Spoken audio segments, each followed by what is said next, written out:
నమస్కారం న్యూస్ 21 కి స్వాగతం. హెడ్లైన్ చూద్దాం.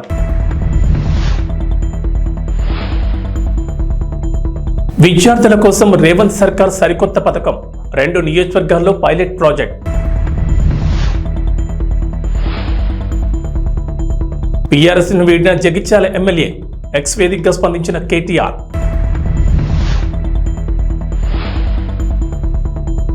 ఎర్రచందనం స్మగ్లింగ్ కట్టడిపై పవన్ ఫోకస్, తాగునీటి సరఫరా సహా పలు అంశాలపై సమీక్షలు.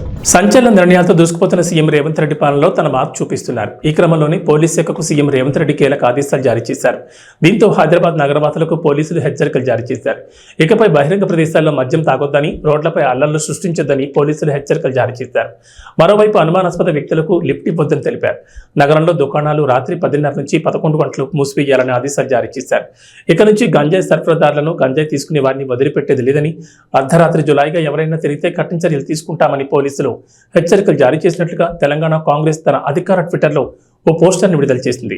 హైదరాబాద్లో ఇటీవల హత్యాయత్నాలు జరగడం, పలు చోట్ల భూమి తగాదాలు, ఘర్షణలు, పట్టపగలు, రాత్రిళ్లు దొంగతనాలు లాంటి వరుస ఘటనలు చోటు చేసుకుంటుండడం, రాత్రిళ్లు పలు చోట్ల యువత బైక్ రేసింగ్లతో రచ్చ చేస్తుండడం, గంజాయి వినియోగం విపరీతంగా పెరిగిపోతుండటంతో సీఎం రేవంత్ రెడ్డి నగరంపై ప్రత్యేక దృష్టి సారించినట్లు తెలుస్తోంది. ఈ మేరకు పోలీసులకు ప్రత్యేక ఆదేశాలు జారీ చేసినట్లు సమాచారం. బీఆర్ఎస్ జగిత్యాల ఎమ్మెల్యే ఎం సంజయ్ కుమార్ కాంగ్రెస్ తీర్థం పుచ్చుకోవడంపై పార్టీ వర్కింగ్ ప్రెసిడెంట్, మాజీ మంత్రి కేటీఆర్ ఎక్స్ వేదికగా స్పందించారు. 2004-6లో కాంగ్రెస్ ప్రభుత్వం అధికారంలో ఉన్నప్పుడు కూడా ఇదే విధంగా ఎమ్మెల్యేలు పార్టీని వీడారని అన్నారు. ఆ తర్వాత ప్రజలు పెద్ద ఎత్తున ఉద్యమించడంతో కాంగ్రెస్ ప్రజా తీర్పునకు తలవంచాల్సి వచ్చిందని వ్యాఖ్యానించారు. చరిత్ర పునరావృతం అవుతుందని, అధికారంలో ఉన్న వారి కంటే ప్రజల అధికారమే గొప్పదని వ్యాఖ్యానించారు. తెలంగాణలో అధికారానికి దూరమైన బీఆర్ఎస్ ను కీలక నేతలు వెడుతున్న విషయం తెలిసిందే. కారు దిగిన అనేక మంది కాంగ్రెస్ లేదా బీజేపీ కండువ కప్పుకుంటున్నారు. ఆదివారం జగిత్యాల ఎమ్మెల్యే సంజయ్ కుమార్ కూడా బీఆర్ఎస్ కు గుడ్ బై చెప్పేశారు. సీఎం రేవంత్ రెడ్డి నివాసంలో కాంగ్రెస్ కండువ కప్పుకున్నారు. సీఎం ఆయన్ను పార్టీలకు సాధారణంగా ఆహ్వానించారు. ఈ చర్యతో మొత్తం 5 బీఆర్ఎస్ ఎమ్మెల్యేలు కాంగ్రెస్ కూటికి చేరారు. కీలక నేతలు పోచారం శ్రీనివాసరెడ్డి, దానం నాగేందర్, కడియం శ్రీహరి, తెల్లం వెంకట్రావు హస్తం పార్టీలో చేరిపోయారు. ఏపీ డిప్యూటీ సీఎంగా బాధ్యతలు స్వీకరించిన పవన్ కళ్యాణ్ పాలనలో తనదైన ముద్ర వేస్తున్నారు. ఇప్పటికే తాగునీటి సరఫరా సహా పలు అంశాలపై సమీక్షలు నిర్వహించిన పవన్ తాజాగా ఎర్రచందనం స్మగ్లింగ్ మీద ఫోకస్ పెట్టారు. డిప్యూటీ సీఎం హోదాతో పాటుగా పంచాయతీరాజ్, గ్రామీణాభివృద్ధి, అటవీ, పర్యావరణ, సైన్స్ అండ్ టెక్నాలజీ మంత్రిగా పవన్ కళ్యాణ్ ఉన్నారు. ఈ నేపథ్యంలో ఇప్పటికే గ్రామీణ నీటి సరఫరా, సైన్స్ అండ్ టెక్నాలజీ శాఖల మీద సమీక్షించిన పవన్ కళ్యాణ్ తాజాగా అటవీ శాఖపై దృష్టి సారించారు. ఈ క్రమంలోనే ఎర్రచందనం స్మగ్లింగ్ మీద పవన్ కళ్యాణ్ కీలక ఆదేశాలు జారీ చేశారు. ఎర్రచందనం స్మగ్లింగ్ అరికట్టేందుకు టాస్క్ ఫోర్స్ ను బలోపేతం చేస్తామని స్పష్టం చేశారు. అలాగే ఏపీ నుంచి నేపాల్కు తరలిపోయిన ఎర్రచంద్రాన్ని వెనక్కి తీసుకురావాలని అధికారులకు సూచించారు. నేపాల్లో 172 మెట్రిక్ టన్నుల ఎర్రచంద్రం దొరికిందన్న పవన్ కళ్యాణ్ ఏపీ నుంచి అక్కడికి అక్రమంగా తరలించిన ఎర్రచంద్రాన్ని వెనక్కి తెప్పించే ప్రయత్నం చేయాలని అధికారులను ఆదేశించారు. మరోవైపు కాలుష్య నియంత్రణకు ప్రత్యేక డ్రైవ్ చేపట్టాలని ఆదేశించారు. కృష్ణా, గోదావరి నదీ జలాల కలుషితం కావడం మీద ప్రత్యేకంగా సమీక్ష జరుపుతామని పవన్ కళ్యాణ్ స్పష్టం చేశారు. ఏపీలో చంద్రబాబు సర్కార్ మరో ముఖ్యమైన కార్యక్రమానికి శ్రీకారం చుట్టింది. రాష్ట్ర వ్యాప్తంగా ప్రజల సమస్యల పరిష్కారమే లక్ష్యంగా ప్రజా సమస్యల పరిష్కారం కోసం పబ్లిక్ గ్రీవెన్స్ రెడ్రెసల్ సిస్టమ్ మీకోసం పేరుతో వెబ్ పోర్టల్ను ప్రారంభించింది. నేటి నుంచి రాష్ట్ర వ్యాప్తంగా అన్ని కలెక్టరేట్లలో, ఎస్పీ కార్యాలయం, నియోజకవర్గ స్థాయి మున్సిపల్ కార్యాలయాల్లో, మండల కేంద్రాల్లోని తహసీల్దార్ కార్యాలయాల్లో సంబంధిత అధికారులు ప్రజల నుంచి వినతులు స్వీకరిస్తారు. ఎవరైనా అర్జీలు ఇవ్వాలనుకుంటే ఖచ్చితంగా ఆధార్, ఫోన్ నెంబర్ ఇవ్వాల్సి ఉంటుంది. దరఖాస్తును ఆన్లైన్లో నమోదు చేసి ఓ నెంబర్ కేటాయిస్తారు. ఆ నెంబర్ ఆధారంగా సమస్య పరిష్కారం ఏ దశలో ఉందో తెలుసుకునే అవకాశం కల్పించింది ప్రభుత్వం. అంతేకాదు, అర్జీ అందజేసిన వారికి ఫోన్ లేకపోతే రక్త సంబంధికులకు చెందిన ఫోన్ నెంబర్ ద్వారా నమోదు చేసుకోవచ్చు. అన్ని జిల్లాల్లో సంబంధిత అధికారులు ప్రజల నుంచి అర్జీలను స్వీకరిస్తారు. ప్రజలు ఈ అవకాశాన్ని ఉపయోగించుకోవాలని ప్రభుత్వం సూచించింది. గత ప్రభుత్వ హయాంలో స్పందన పేరుతో ప్రతి సోమవారం ఈ కార్యక్రమాన్ని నిర్వహించారు. ఇప్పుడు పేరును మీకోసంగా మార్చింది ప్రభుత్వం. ప్రజలకు మరింత చేరువయ్యేలా నూతన విధానాన్ని అందుబాటులోకి తీసుకొచ్చారు.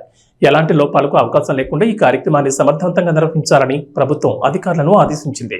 తిరుమల శ్రీవారి భక్తులకు గుడ్ న్యూస్. సోమవారం దర్శన టికెట్లు, వసతి గదులు ఆన్లైన్లో నేడు విడుదల కానున్నాయి. సెప్టెంబర్ నెలకు సంబంధించిన 300 ప్రత్యేక ప్రవేశ దర్శన టికెట్ల కోటాను జూన్ 24న ఉదయం 10 గంటలకు టీటీడీ ఆన్లైన్లో అందుబాటులో ఉంచనుంది. భక్తులు దర్శన టికెట్లు బుక్ చేసుకోవాలని టీటీడీ సూచించింది. అంతేకాదు, తిరుమల తిరుపతిలో సెప్టెంబర్ నెల వసతి గదుల కోటాను ఇవాళ మధ్యాహ్నం 3 గంటలకు ఆన్లైన్లో విడుదల చేస్తారు. మరోవైపు ఈ నెల 27న తిరుమల తిరుపతి శ్రీవారి సేవ కోటాను ఉదయం 11 గంటలకు విడుదల చేస్తారు. అలాగే నవనీత సేవ మధ్యాహ్నం 12 గంటలకు, పరకామణి సేవ మధ్యాహ్నం 1 గంటకు ఆన్లైన్లో అందుబాటులో ఉంటాయి. భక్తులు దర్శన టికెట్లు, వసతి గదులు, సేవా కోటాను బుక్ చేసుకోవాలని టీటీడీ కోరింది. తెలంగాణ మాజీ ముఖ్యమంత్రి బీఆర్ఎస్ అధినేత కె చంద్రశేఖరరావుకు వ్యవసాయం అంటే ఎంత ఇష్టమో ప్రత్యేకంగా చెప్పాల్సిన పని లేదు. ఏమాత్రం తిరిగి సమయం దొరికినా ఆయన డైరెక్ట్గా ఎర్రవల్లిలోని తన వ్యవసాయ క్షేత్రానికి వెళ్ళిపోతారు. ఒక రైతుగా తన ఫామ్ హౌస్లో రకరకాల పంటలు పండిస్తారు. గతంలో ఆయన తన వ్యవసాయ క్షేత్రంలో పసుపు, వెల్లుల్లి, ఆలుగడ్డలు, క్యారెట్, క్యాప్సికం క్యాప్సికం వంటి డిమాండ్ ఉన్న పంటలు పండించారు. ఈ విషయాన్ని స్వయంగా ఆయనే వెల్లడించారు. ఇక అసెంబ్లీ ఎన్నికల్లో ఓటమి తర్వాత నేరుగా ఫామ్ హౌస్కు వెళ్లిపోయిన కేసీఆర్ అక్కడ కాలు జారిపడిపోయిన సంగతి తెలిసిందే. ఆ తర్వాత ఆయన తుంటి ఎముకకు సర్జరీ జరగా కోలుకునే సమయంలోనూ ఆయన వ్యవసాయ క్షేత్రంపై ప్రత్యేక దృష్టి పెట్టారు. గజ్వేల్లోని ఓ ఫర్టిలైజర్ యజమానికి ఫోన్ చేసి ఈసారి బొప్పాయి, పుచ్చకాయ తదితర పంటలు పండించేందుకు కావలసిన విత్తనాలు పంపించాలని కోరారు. అందుకు సంబంధించిన ఆడియో సోషల్ మీడియాలో వైరల్ గా మారింది. తెలంగాణలో సరికొత్త పథకాలతో తనదైన మార్పు చూపిస్తూ రేవంత్ రెడ్డి సర్కార్ ఇప్పుడు మరో కొత్త పథకాన్ని అమలు చేసేందుకు కసరత్తు చేస్తోంది. ఇప్పటి వరకు మహిళలు, రైతులు, పేదల కోసం రకరకాల పథకాలు ప్రకటించి ఒక్కొక్కటిగా అమలు చేస్తున్న రేవంత్ రెడ్డి ప్రభుత్వం ఇప్పుడు విద్యార్థుల కోసం సరికొత్త స్కీమ్ అమలు చేసే దిశగా అడుగులు వేస్తోంది. రాష్ట్రంలోని అన్ని అసెంబ్లీ నియోజకవర్గాల్లో సమీకృత రెసిడెన్షియల్స్ కూడా ఏర్పాటు చేయాలని ప్రభుత్వం ఆలోచిస్తోంది. అధికారంలోకి వచ్చిన కొత్తలోనే దీనిపై ప్రభుత్వం లోతుగా సమీక్ష జరిపింది. గత ప్రభుత్వం ఎస్సీ, ఎస్టీ, బీసీ, మైనార్టీలకు వేరువేరుగా గురుకుల విద్యాలయాలను ఏర్పాటు చేయగా ఇప్పుడు వాటన్నింటినీ ఒకే ప్రాంగణంలో తీసుకురావాలన్న సంచలన నిర్ణయం తీసుకుంది. ఈ నిర్ణయాన్ని అమలు చేయడంలో వచ్చే ఆచరణాత్మక సమస్యలపై CM Revanth Reddy, deputy CM Mallu Bhatti విక్రమార్కతో పాటు పలువురు మంత్రులు, వివిధ శాఖల అధికారులు లోతుగా చర్చించారు. విశాలమైన ప్రాంగణంలో ఒకే చోట ఇంటిగ్రేటెడ్ రెసిడెన్షియల్ స్కూల్ నిర్వహించడంలో ఉన్న అనుకూలతలు, ప్రతికూలతలపై సీఎం రేవంత్ రెడ్డి సమీక్ష నిర్వహించారు. విద్యార్థులకు అవసరమయ్యే తరగతి గదులు, హాస్టళ్లు, అడ్మినిస్ట్రేటివ్ సెక్షన్, సిబ్బందికి క్వార్టర్స్ తదితరాలన్నింటిపై సుదీర్ఘంగా చర్చించారు. అడ్వాన్స్ బుకింగ్స్ లో కల్కి 2898 ఏడీ సినిమా దుమ్ము రేపుతోంది. టికెట్లు క్షణాల్లోనే అమలవుతున్నాయి. ప్రభాస్ సినిమాకి బుకింగ్స్ విషయంలో ఎప్పుడూ డోకాలేదు. కానీ ఈ సినిమాకు అంతకు మించి బజ్ ఉండడం విశేషం. ఇక తాజాగా కల్కి మేకర్స్ ప్రభాస్, దీపికా పదుకోని, కమల్ హాసన్, అమితాబ్ బచ్చన్, నిర్మాతలు స్వప్న దత్, ప్రియాంక దత్తుల ప్రత్యేక ఇంటర్వ్యూని విడుదల చేశారు. ఇందులో సినిమా గురించి ఇంట్రెస్టింగ్ విషయాలను అందరూ చర్చించారు. అయితే ఇంటర్వ్యూలో ప్రభాస్ అభిమానులకు బిగ్ క్షమాపణ చెప్పడం అందరినీ ఆశ్చర్యపరిచింది. ఈ ఇంటర్వ్యూలో అమితాబ్ బచ్చన్ ప్రభాస్ అభిమానులకు సారీ చెప్పారు. నాకు ఈ ప్రాజెక్ట్ గురించి మాట్లాడడానికి నా దగ్గరకు వచ్చినప్పుడు నా పాత్ర ఎలా ఉండబోతుంది, ప్రభాస్ క్యారెక్టర్ ఎలా ఉంటుంది చూపించేందుకు కొన్ని ఫొటోస్ చూపించారు. సినిమాలో నాది ప్రభాస్ను కొట్టే క్యారెక్టర్ అని చెప్పారు. అందుకే ప్రభాస్ అభిమానులందరూ దయచేసి నన్ను క్షమించండి. నేను చేతులు జోడించి క్షమాపణ కోరుతున్నాను. సినిమాలో నేను చేసే పనులు చూసిన తర్వాత నన్ను తిట్టుకోకండి, ట్రోల్ చేయకండి అంటూ బిగ్ బి చెప్పారు. ఎంఆర్సీ భవనంలో ఎంపీపీ గుమ్మా పద్మజ ఆధ్వర్యంలో మండల సర్వసభ్య సమావేశం జరిగింది. ఈ సందర్భంగా మండలంలో జరుగుతున్న వివిధ శాఖల పనితీరుపై ఎంపీపీ సుదీర్ఘంగా సమీక్షించారు. సమావేశంలోని అంశాలను దృష్టిలో పెట్టుకుని మండల అభివృద్ధికి తోడ్పడాలని ఎంపీపీ కోరారు. కార్యక్రమంలో ఎంపీడీఓ నాజర్ రెడ్డి పాల్గొన్నారు. ఎంతసేపు ట్యాంకర్లు దొరకడం తప్ప వేరే పరిష్కారం ఆలోచించట్లేదు. నీటి సమస్య తీవ్రంగా ఉంది కాబట్టి శాశ్వతంగా పరిష్కారం కనుగొని మనం మండలానికి మంచి పేరు తీసుకురావాలని కోరుకుంటున్నాను. అదేవిధంగా కొత్త ప్రభుత్వం ఏర్పడింది కాబట్టి కొత్త ప్రభుత్వానికి స్వాగతం పలుకుతూ ప్రజా సంక్షేమం కోసం ఏర్పాటు చేసినటువంటి విద్య, వైద్యం, మంచినీటి కానివ్వండి, అలాగే వ్యవసాయం గురించి, ఉచిత పంపిణీ రేషన్ గురించి ఇవన్నీ కూడా ప్రజలకు ఉచిత సేవలు అందిస్తూ ప్రతి ఒక్కరు కూడా అధికారులు ప్రజలకు అందుబాటులో ఉంటూ ప్రజా సమస్యల కోసం పరిష్కరిస్తారని, అదేవిధంగా ఈ అవకాశం కల్పించినటువంటి ప్రతి ఒక్కరికి కూడా నా హృదయపూర్వక నమస్కారాలు తెలియజేసుకుంటూ ఇబ్బంది లేకుండా కూడా సర్వీస్ ఇవ్వడానికి అవకాశం ఉంటుందని కూడా చెప్తా ఉన్నా. ఇది కొద్ది రోజుల్లోనే పై అధికారుల ఆదేశాల మేరకు హ్యాండ్ ఓవర్ చేసుకొని అక్కడికి చేరుదాము. పోతే ఒక 3 మటుకు చాలా రోజులు వివిధ కారణాల వల్ల పెండింగ్ ఉన్నవి. ఎడవల్లి 1, దోర్నాల 2, మొత్తం మీద దోర్నాల 2, 3 కదా, దోర్నాల 2, 3 మొత్తం 3 సచివాలయాలు ఒక 78% వరకు కంప్లీట్ అయినవి. మిగతా కొంచెం పని ఉంది. కానీ వీలైనంత తొందరగా కూడా వాటిని కూడా మన ఇంజనీరింగ్ డిపార్ట్మెంట్ వరకు పూర్తి చేయాలని కూడా కోరుకుంటున్నా. అవి కూడా అయితే మొత్తం మీద ఇబ్బంది లేకుండా పూర్తి అవుతాయి. పోతే ఆర్బీకర్ వచ్చేస్తే ఉన్న కాడికి అన్ని కూడా బాగానే నడిచినాయి. కానీ హెల్త్ సెంటర్లు అయితే ప్రకాశం జిల్లా పెద్ద దోర్నాల్లో డాక్టర్ శ్యాంప్రసాద్ ముఖర్జీ చిత్రపటానికి పూలమాలలు వేసి నివాళులర్పించారు. డాక్టర్ శ్యాంప్రసాద్ ముఖర్జీ 81వ వర్ధంతి సందర్భంగా డోర్నాల్లో భారతీయ జనతా పార్టీ మండల అధ్యక్షుడు సురవరం గంటి వీరారెడ్డి ఆధ్వర్యంలో స్థానిక శివసదనం నందు ముఖర్జీ చిత్రపటానికి పూలమాలలు వేసి నివాళులర్పించారు. ఆయన చేసిన సేవలను వారు కొనియాడారు. ఈ కార్యక్రమంలో జిల్లా మైనార్టీ మోర్చా అధ్యక్షుడు సయ్యద్ ఖాసిం ఫీరా, మండల కిసాన్ మోర్చా అధ్యక్షుడు అంబటి అల్లురెడ్డి తదితరులు పాల్గొన్నారు. ఈరోజు డాక్టర్ శ్యాంప్రకాష్ ముఖర్జీ గారి 81వ వర్ధంతి. దోర్నాల మండల కేంద్రంలో మా పెద్దలు సయ్యద్ కాసింపిరా గారు జిల్లా మైనార్టీ పార్టీ అధ్యక్షులు, అంబటి అల్లూరెడ్డి గారు కిసాన్ మోర్చా మండల పార్టీ అధ్యక్షులు, మండల పార్టీ ఉపాధ్యక్షులు ఎన్నా లక్ష్మీరెడ్డి గారు, ఓబీసీ మండల పార్టీ అధ్యక్షులు వల్లంపూడి శ్రీను తదితరులు ఈరోజు శ్యాంప్రకాష్ ముఖర్జీ గారికి ఘనమైన నివాళి అర్పించడం జరిగినది. ఈరోజు భారతదేశంలో ఆయన ఒక దేశభక్తుడు. భారతదేశానికి ఆయన స్వార్థ రాజకీయాలు, పార్టీ సైద్ధాంతిక సిద్ధాంతాలకు ఆ రోజులలో కూడా శ్యాంప్రకాష్ ముఖర్జీ గారు ఈ భారతదేశానికి ఎంతో సేవలు అందించిన వ్యక్తి. ఆ వ్యక్తి ఈరోజు మన మధ్యన లేని లోటు ఎంతో అగమ్యగోచరమైన క్షణము. ఎందుకంటే ఆ రోజు చీకటి రోజులలో కూడా భారతదేశానికి మెరుపులు ఎలుగు దిద్దిన వ్యక్తి శ్యాంప్రకాష్ ముఖర్జీ గారు. అలాంటి వ్యక్తి జనసంఘ్ పార్టీలో స్థాపించి ఆ పార్టీని బలోపేతంగా చేసిన వ్యక్తి, హైకోర్టు న్యాయవాదిగా రాజకీయాలు రాణించిన వ్యక్తి డాక్టర్ శ్యాంప్రకాష్ ముఖర్జీ గారు. అలాంటి వ్యక్తికి మేము ఈరోజు మా మండల కేంద్రంలో ఆయనకు ఘనమైన నివాళులు అర్పించడం జరిగినది. ఈ యొక్క అవకాశం ఇచ్చిన పెద్దలందరికీ నా యొక్క ఉదయపూర్వక ధన్యవాదాలు.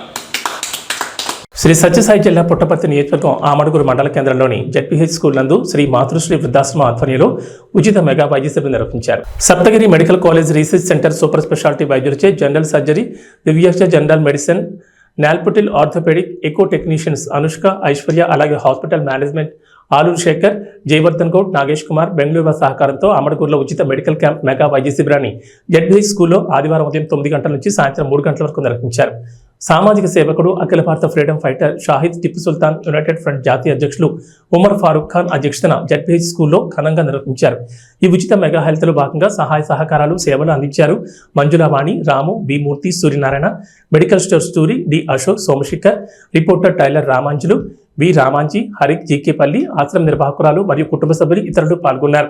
ఈ సందర్భంగా పలువురు మాట్లాడుతూ Saptagiri medical college research centre super speciality వైద్యశాల వారికి ధన్యవాదాలు తెలిపారు. ఆశ్రమ నిర్వాహకులు అరుణజ్యోతి మాట్లాడుతూ ఇక ముందు కూడా మెడికల్ క్యాంపులు, సామాజిక సేవలు కొనసాగించాలని, సేవలను ప్రజలు సద్వినియోగం చేసుకోవాలని విజ్ఞప్తి చేశారు.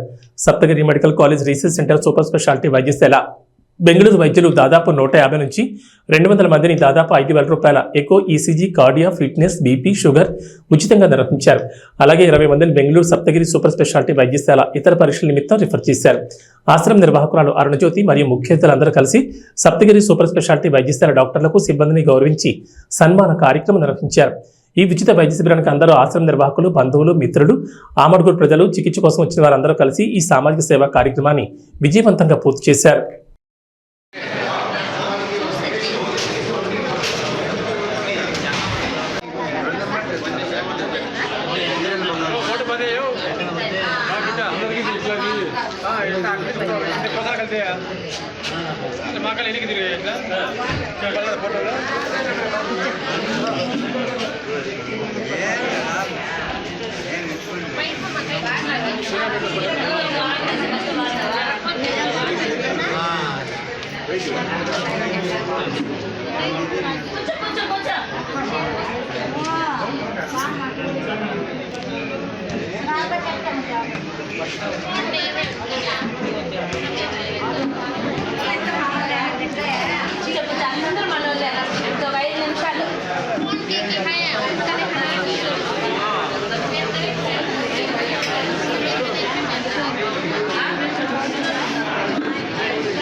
ప్రకాశం జిల్లా కామేపల్లి గ్రామంలో వెలిసిన శ్రీ ప్రసన్న పోలేరమ్మ తల్లి దేవస్థానంలో ఏరువాక పౌర్ణమి సందర్భంగా అమ్మవారికి తిరునాళ్ల మహోత్సవం ఎంతో ఘనంగా జరుగుతున్నాయి. తిరునాళ్లలో అమ్మవారు మొదటి రోజు ప్రాతకాల పంచామృత అభిషేకం మరియు గ్రామోత్సవం, రెండవ రోజు ప్రభలతో అలంకరించి అమ్మవారి పూజా కార్యక్రమాలు చేశారు. మూడవ రోజు అమ్మవారికి పొంగలు పెట్టుకున్నారు భక్తులు. ఈ సందర్భంగా ఆలయ అధికారులు భక్తులకు ఎటువంటి ఇబ్బందులు కలగకుండా తగిన సదుపాయాలు ఏర్పాటు చేశారు. అమ్మవారి చల్లని దీవెనల కోసం వేలాది మంది భక్తులు అమ్మవారి ఆలయానికి విచ్చేసి అమ్మవారిని దర్శించుకుని పునీతులయ్యారు.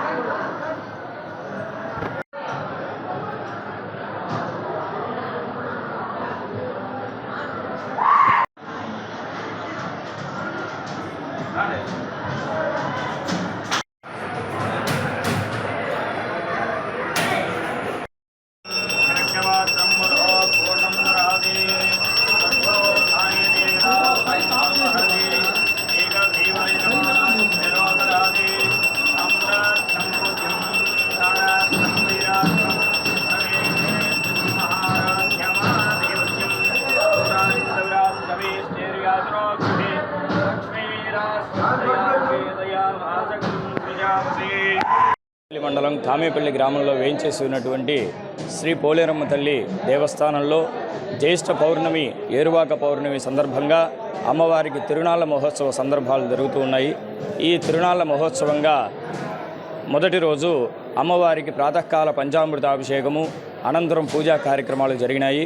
ఆ రోజు సాయంత్రం అమ్మవారు గ్రామోత్సవంగా బయలుదేరి వెళ్ళి ఉన్నారు. తదుపరి రెండవ రోజు అమ్మవారికి అత్యంత వైభవపేతంగా భక్తులంతా కూడా కలిసి ప్రభలు ఏర్పాటు చేసి అమ్మవారికి తిరునాళ్ల ఘనంగా జరిపించి ఉన్నారు. ఇవాళ మూడవ రోజు అమ్మవారికి ప్రాతకాలానే భక్తులంతా కూడా పొంగళ్ళు పెట్టుకొని అమ్మవారిని సేవించి ఉన్నారు. అమ్మవారికి మొక్కులు చెల్లించుకున్నారు. ఆలయ చైర్మన్ గారు, ఆలయ ఈవో గారు భక్తులకి ఎటువంటి సౌకర్యాలన్నీ కూడా ఏర్పరిచి ఎటువంటి అసౌకర్యం కలగకుండా చూసుకున్నారు. కామేపల్లి గ్రామంలో వేయించేసి ఉన్న పోలేరమ్మ తల్లి అత్యంత శక్తివంతమైనటువంటి తల్లి, కొంగు బంగారమైనటువంటి వరాలిచ్చేటువంటి తల్లి. సంతానం లేని వారికి అమ్మవారి యొక్క పండు ప్రసాదంగా స్వీకరించిన వారికి శీఘ్రంగా సంతానం కలుగుతారు. అలాగే అమ్మవారి దేవాలయ వెనక భాగాన రూపాయి కాయను అతికించి వారి మనసులో ఉన్నటువంటి సంకల్పాన్ని చెప్పుకున్నట్లయితే అది త్వరగా నెరవేరుతుందా, ఆలస్యంగా నెరవేరుతుందా అనేటువంటి నిదర్శనం అక్కడ భక్తుల యొక్క విశ్వాసం. అలాగే మందుకి బానిసలైనటువంటి వారందరికీ కూడా ఇక్కడ మందు మానిపించడం జరుగుతూ ఉంటుంది. కావున ప్రతి ఒక్కరూ కూడా భక్తులందరూ కూడా అమ్మవారిని దర్శించుకొని అమ్మవారిని సేవిస్తూ ఉంటారు. T20 ప్రపంచ కప్ 2024లో అద్భుత ప్రదర్శన చేస్తున్న భారత్ సెమీస్కు ఒక్క అడుగు ముంగిటి నిలిచింది. సూపర్ 8లో ఇప్పటి వరకు ఆఫ్ఘనిస్తాన్, బంగ్లాదేశ్ను చిత్తు చేసిన టీమిండియా నేడు కీలక సమరానికి సిద్ధమైంది. టోర్నీలో అజేయంగా ముందుకు సాగుతున్న భారత్ ఇవాళ ఆస్ట్రేలియాతో తలపడనుంది. ఒక రకంగా ఈ మ్యాచ్ ఆస్ట్రేలియాకు డూ ఆర్ డై లాంటిదే. ఈ మ్యాచ్లో ఓడిపోతే కంగారు జట్టు నిష్క్రమిస్తుంది. గత ఏడాది వన్డే ప్రపంచ కప్ ఫైనల్తో పాటు ఎన్నోసార్లు ఐసీసీ ఈవెంట్లలో చావు దెబ్బతిన్న భారత్కు రివెంజ్ తీర్చుకునేందుకు ఇదే సరైన సమయం. ఈ మ్యాచ్లో ఆల్రౌండ్ ప్రదర్శన చేసి సెమీఫైనల్కు ముందు జోరు కొనసాగించాలని టీమిండియా భావిస్తోంది. గత మ్యాచ్ ద్వారా రోహిత్ శర్మ, విరాట్ కోహ్లీ సైతం టచ్లోకి వచ్చారు. శివం దుబే కూడా మంచి ప్రదర్శన చేశాడు. ముఖ్యంగా వైస్ కెప్టెన్ హార్దిక్ పాండ్యా భారత్కు అతిపెద్ద ఆస్తిగా మారిపోయాడు. బ్యాటింగ్, బౌలింగ్లో రాణిస్తూ జట్టులో కీలకంగా మారిపోయాడు. రిషబ్ పంత్, సూర్యకుమార్ యాదవ్లు స్థాయికి తగ్గ ప్రదర్శన చేస్తే భారత్కు తిరిగి ఉండదు. బౌలింగ్ విషయానికి వస్తే సూపర్ 8 మ్యాచ్ల ద్వారా టోర్నీలోకి ఎంట్రీ ఇచ్చాడు కులదీప్. అనుకున్నట్లుగానే కీలక సమయాల్లో వికెట్లు తీస్తూ ప్రత్యర్థి బ్యాటర్లకు కళ్లెం వేస్తున్నాడు. జస్ప్రీత్ బుమ్రా, హర్షదీప్ సింగ్లు కూడా వికెట్ల వేటలో ముందున్నారు. ఇవి బులెటిన్ విశేషాలు. నమస్కారం.